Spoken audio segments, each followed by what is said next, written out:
Joining me now to wade through all of this is Deakin University's Global Islamic Politics Chair, Professor Greg Barton. Professor Barton, I should say, thank you so much for being with me.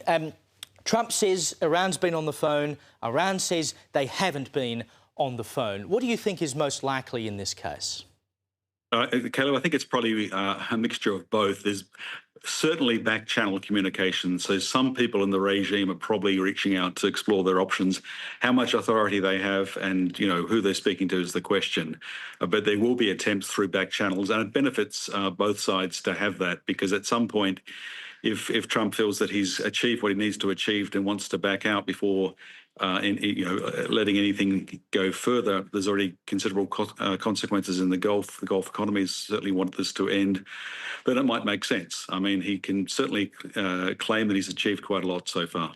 Indeed, and this business of Iran saying that they're prepared for a ground invasion and it'll be damaging for the US, I don't see how they could possibly make the argument. I get that they've got to look strong, but surely there is nothing to indicate that they would survive at all if there was a ground invasion.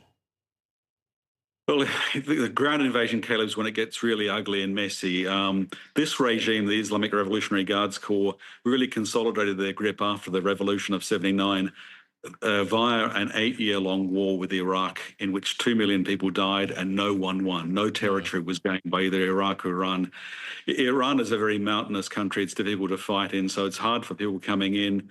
A war would be devastating for Iran, but it's one of those things that can go on for many years without conclusive results, despite American superiority. So, in a sense, yes, the regime is bluffing. Their backs against the wall. They don't have many options, but it is true that a ground invasion would be very costly and unpredictable. Just quickly, the listing of Hizb ut-Tahrir as a prohibited hate group. I suppose now we expect some sort of legal challenge to this. Hizb ut-Tahrir had already foreshadowed that if they were banned, they'd be going off to the High Court.